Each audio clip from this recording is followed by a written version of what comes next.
साहेब, महायुतीचे 54 नवनिर्वाचित जे नवे निवडून आलेले आमदार आहेत त्यांना सरकारनं प्रत्येकी 5 कोटी असा एकूण जवळपास 270 कोटींचा निधी आगामी स्थानिक स्वराज्य संस्था लक्षात घेता मंजूर केलेला आहे. खरं म्हणजे हे अत्यंत बेकायदेशीर असं कृत्य आहे.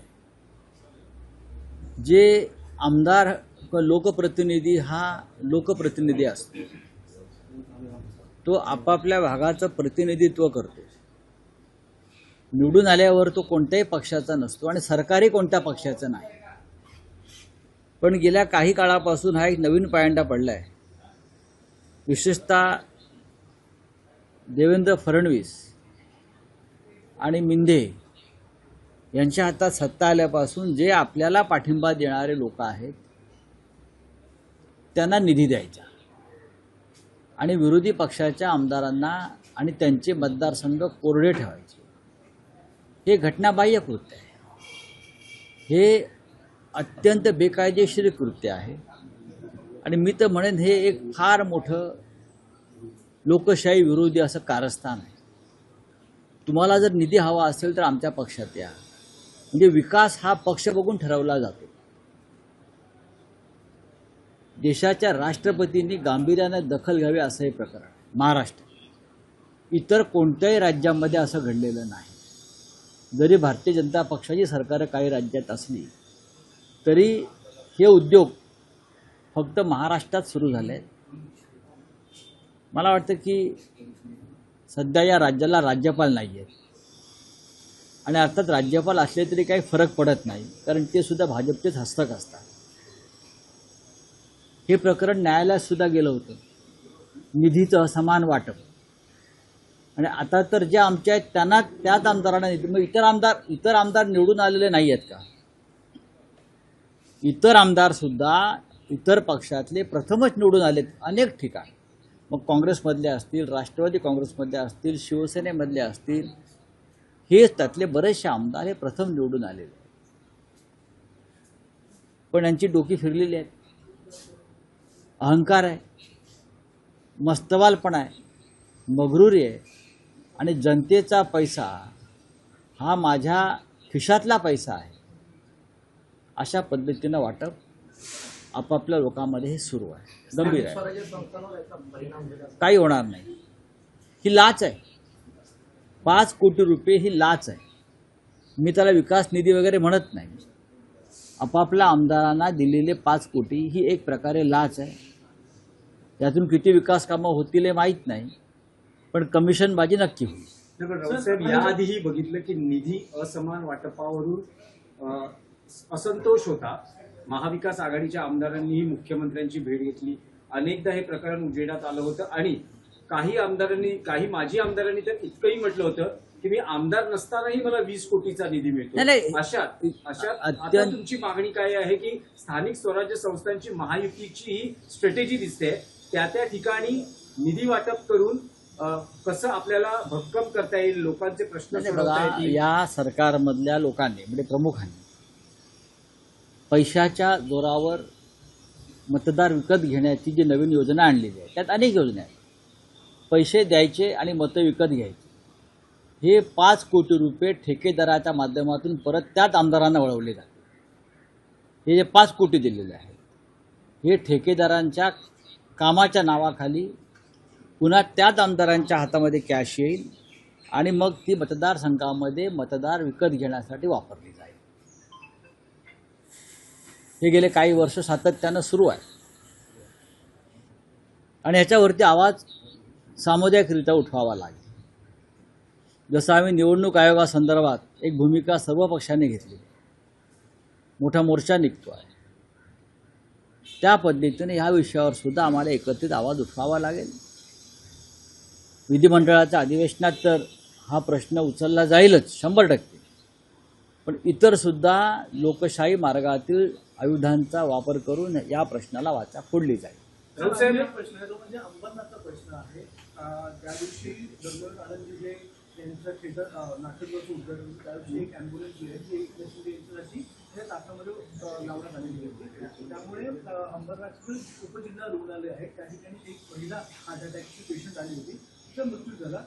जे तिला घेऊन आले होते त्यांचं असं म्हणणं आहे की तिथे ॲम्ब्युलन्स नव्हती दुसऱ्या रुग्णालयात घेऊन जाण्यासाठी, त्यामुळे तिचा मृत्यू झालेला होय. आहे. VIP कार्यक्रमासाठी ते ॲम्ब्युलन्स वापरले आणि जे जिल्हा रुग्णालय आहे त्यांचं असं म्हणणं आहे की ती कंडिशनच नव्हती, 15 मिनिटांमध्येच तिचा मृत्यू झाला. त्यामुळे याच्यामध्ये दोन गोष्टी आहेत. एकनाथ शिंदे यांचे चिरंजीव श्रीकांत शिंदे यांनी मधल्या काळामध्ये एक ॲम्ब्युलन्सचं टेंडर काढलं होतं. विसरलात तुम्ही किती कोटीचं होतं हा आकडा सुद्धा विसरला. 800 कोटीचं टेंडर ॲम्ब्युलन्ससाठी काढलं होतं. मग त्यातली एखादी ॲम्ब्युलन्स आपल्या वडिलांसाठी तरी का पाठवली नाही? जनतेसाठी ते ॲम्ब्युलन्स आहेत. आधी तुटवडा आहे. एकतर या 800 कोटीचे ॲम्ब्युलन्स अद्याप रस्त्यावरती आलेले नाहीत, पैसे हजम झाले. 108 नंबर करेक्ट. आणि गरिबांना अशा प्रकारे ठार मारायचं, जिल्हा रुग्णालयातली यंत्रणा वापरायची. तुम्ही इतक्या 800 कोटीचे ॲम्ब्युलन्स विकत घेतल्यात ना, मग त्यातली तुमच्या ताफ्यात ठेवा ना एखादी ॲम्ब्युलन्स. आणि असं काय धाड भरली आहे या लोकांना ताफ्यामध्ये ॲम्ब्युलन्स ठेवायला? राष्ट्रपतींना ठेवली जाते मला माहिती आहे, प्रधानमंत्र्यांना ठेवली जाते. हे कोण आहेत? माझ्या माहितीनुसार जो प्रोटोकॉल आहे सुरक्षा व्यवस्थेचा, त्याच्यामध्ये राष्ट्रपती किंवा परराष्ट्रातले जे प्रमुख येतात त्यांच्यासाठी, देशाच्या प्रधानमंत्र्यासाठी, उपराष्ट्रपतीसाठी ॲम्ब्युलन्स त्यांच्या ताफ्यात ठेवली जाते. पण हे राष्ट्रपतीच्याही वर झालेत सगळे किंवा मोदींच्याही वर झाले. त्यातून त्यांच्या ताफ्यात आहे ना, मग माझ्या ताफ्यात का नाही? फडणवीसाच्या ताफ्यात 2 ॲम्ब्युलन्स आहेत, मग माझ्या ताफ्यात 4 ॲम्ब्युलन्स पाहिजे. अशी ही प्रोटोकॉलची स्पर्धा आपल्या राज्यात सुरू झालेली आहे. त्याच्यातून ही निरपराधांचे बळी गेलेले आहेत. राऊत साहेब, 2 दिवसांपूर्वी राज्याचे मुख्यमंत्री सोलापुरात होते. त्यांनी स्वर्गीय सुधाकर परिचारकांच्या पुतळ्याचं अनावरण केलं. त्या एका रात्रीत फडणवीसांनी गेम फिरवल्याचं म्हटलं जात आहे. 5 माजी आमदार हे फडणवीसांच्या संपर्कात आहेत. त्यातले महायुतीतच फोडाफोडी दिसते. 3 माजी राष्ट्रवादीचे आमदार आहेत. तर दिलीप माने यांच्या पक्षप्रवेशाला भाजपतूनच विरोध होतोय. स्वतः स्थानिक आमदार आणि भाजपचे जिल्हाध्यक्ष सगळेच त्यांच्या पण पक्षप्रवेशाला विरोध करतात. हो, मग त्याच्यावर तुम्ही सुभाष देशमुखांचं रिॲक्शन घेतली पाहिजे. त्याच्यावर तुम्ही अजित पवारांशी बोललं पाहिजे. त्यांचे आमदार किंवा माजी आमदार फोडले जात आहेत ना, आम्ही कशाला बोलायचं आहे? मग तुम्ही आम्हाला प्रश्न विचारता, हे चुकीचं आहे. ज्या भाजपच्या प्रमुख नेत्यांनी विरोध केलेला आहे या प्रवेशाला, त्यात माझ्या माहितीप्रमाणे सुभाष देशमुख आहेत. जाऊन भेटा त्यांना, त्यांच्याशी चर्चा करा, त्यांचं मत घ्या की ते विरोध का करतायत किंवा हे पक्षप्रवेश करण्यामागे नक्की फडणवीसांना काय त्यांची भूमिका आहे. अजून त्यांना आपला पक्ष बेडकासारखा किती फुगवायचा आहे हे त्यांना विचारून घ्या. नाही, पण महायुतीतलीच ही फोडाफोडी, कारण अजित पवारांचा पक्षही अलर्टला आहे. भरणेंना डॅमेज कंट्रोलसाठी पाठवलेलं आहे. बरं, असं आहे की मी तुम्हाला पुण्यामध्ये जे चाललं आहे दंगेकर विरुद्ध मोहोळ, हेही आपल्याला आरोपांचं युद्ध बघायला मिळतं आहे. मी आपल्याला काल सांगितलं ना, ऐसा कोई सगा नाही जिसने भाजपाने ठगा नाही. भाजपा सगळ्यात आधी आपल्या मित्रांवरच वार करते. भाजपा सगळ्यात आधी आपल्या नात्यागोत्यांवरच वार करते. व्यक्तिकेंद्रित राजकारण सुरू झाल्यामुळे भारतीय जनता पक्षामध्ये असे प्रकार सुरू आहेत. सुभाष देशमुख कदाचित फडणवीस गटाचे नसतील, त्याच्यामुळे त्यांच्यासमोर एक आव्हान उभं करायचं असं अनेक जिल्ह्यामध्ये आहे. आणि त्यातून असे प्रकार सुरू झाले असतील तर तो भाजपचा अंतर्गत प्रश्न आहे. चला, भाई जगतापांनी मोठी घोषणा केली आहे. बोला, काय हो गया?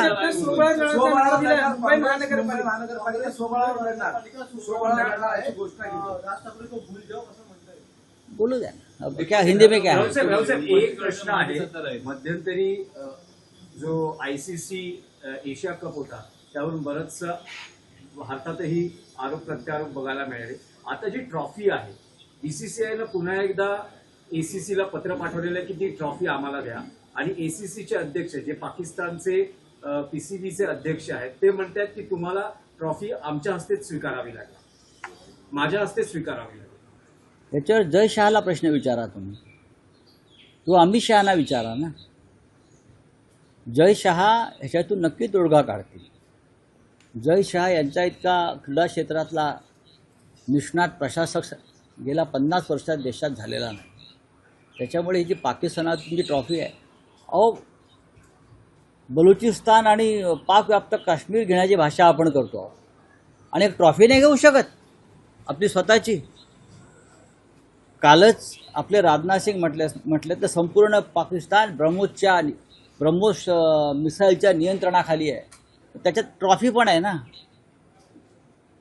मग राजनाथ सिंग, अमित शहा, जय शहा यांनी एकत्र बसलं पाहिजे आणि भारताची ट्रॉफी कशी आणता येईल या संदर्भात त्यांनी एक स्ट्रॅटेजी केली पाहिजे. जय शहा म्हणजे महान माणूस आहे फार.